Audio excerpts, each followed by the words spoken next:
ಒಂದು ನಿಮಿಷ, ನಿಮ್ಮ ಹೆಸರು? ನನ್ನ ಹೆಸರು ಆಕಾಶ್ ಅಂತ ಹೇಳಿ. ಅಂದಾಗೆ ತಮ್ಮ ಹೆಸರು? ನನ್ನ ಹೆಸರು ಭೂಮಿ ಅಂತ. ಇದೇ ಪಕ್ಕದ ಊರಿನಳು.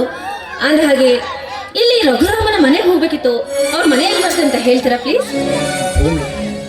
ವಾವ್, ಎಷ್ಟೊಂದು ಸುಂದರವಾಗಿದೆ ಈ ಹೆಸರು. ಈ ಭೂಮಿ ಜೊತೆ ಈ ಆಕಾಶ ಸೇರಿದ್ರೆ ಸುರಿಸುವ ಮಳೆ ಹನಿಗೆ ಬೆಳೆದು ನಿಂತ ಹಸಿರು ಸೀರೆ ಉಟ್ಟ ಚೆಲುವು ಇವಳ. ರೀ ಆಕಾಶ್, ಏನ್ ಯೋಚನೆ ಮಾಡ್ತಿದ್ದೀರಾ? ಅದೇ ನಮ್ಮ ಹೆಸರು ಭೂಮಿ ಅಂದ್ರಲ್ವಾ, ಅದ್ರ ಬಗ್ಗೆನೇ ಸ್ವಲ್ಪ ಯೋಚನೆ ಮಾಡ್ತಾ ಇದ್ದೆ. ನಾನೇ ಹೆಸರು ತಗೊಂಡು ನೀವೇನ್ ಮಾಡ್ತೀರಾ? ರಘುರಾಮನ ಮನೆ ಎಲ್ಲಿ ಬರುತ್ತೆ ಅಂತ ಹೇಳಿ ಪ್ಲೀಸ್. ನೋಡಿ, ನನಗೆ ರಘುರಾಮ್ ಅಂದ್ರೆ ಯಾರಂತ ಗೊತ್ತು, ಬಟ್ ಅವ್ರ ಮನೆ ಎಲ್ಲಿದೆ ಅಂತ ಗೊತ್ತಿಲ್ಲ ಅಷ್ಟೇ. ನಾನು ಕೂಡ ಈ ಊರಿಗೆ ಹೊಸದಾಗಿ ಬಂದಿದ್ದೀನಿ. ಇದನ್ನ ಹೇಳಕ್ಕೆ ಇಷ್ಟೆಲ್ಲ ಮಾತಾಡ್ಬೇಕಾಗಿತ್ತಾ? ಈ ಊರಿಗೆ ಬಂದಾಗಿಂದ ವಿಚಿತ್ರ ವ್ಯಕ್ತಿಗಳ ಪರಿಚಯನೇ ಆಗ್ತಾ ಇದೆ.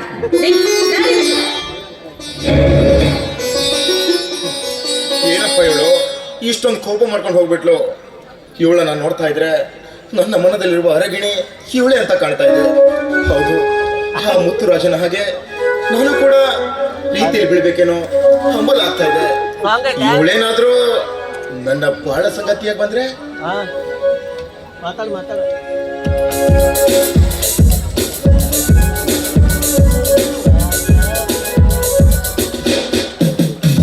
ಹೌದು, ಇವಳೆ ನನ್ನ ಬಹಳ ಸಂಗಾತಿಯಾಗಿ ಬರಬೇಕು.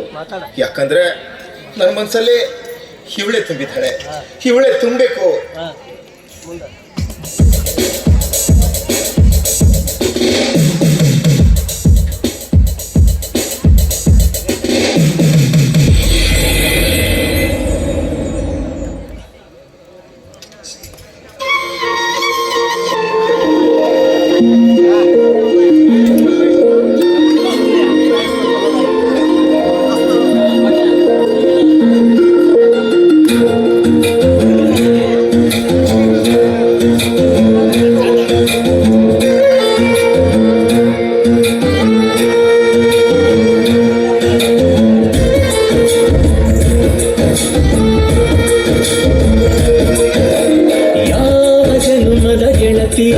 ನನ್ನ ಗೆಳತಿ, ನನ್ನ ಗೆಳತಿ, ನನ್ನ ಜೀವದ ಹೊಡತಿ, ನನ್ನೊಡತಿ, ನನ್ನ ಹೊಡತಿ, ಸುಕಾಂತಿ ಹೂವಾನಿ, ಗಟ್ಟೆ ಬದಿಗರ್ಕೆ ನಾನು, ನಂಗಾಗಿ ಬೇಲಿ ದಾಟಿ ಬಂದೆ ನೀನು, ಎಡೆಗೆ ಯೋಚಿನ ಕಾಯುವೆ ನಿನ್ನನು.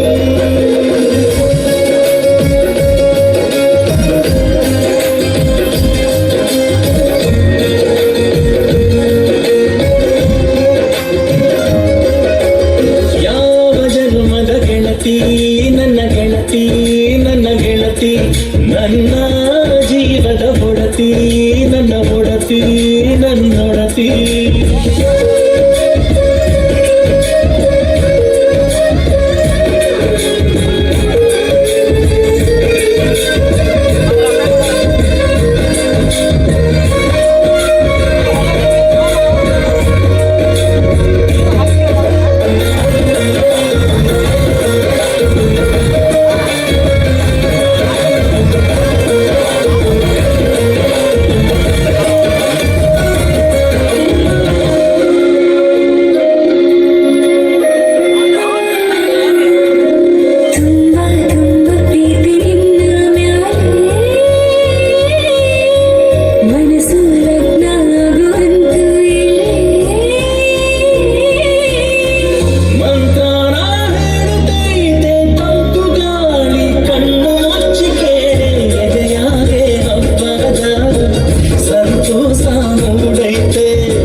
ಆದಷ್ಟು ಬೇಗ ನನ್ನ ಗೆಳೆಯ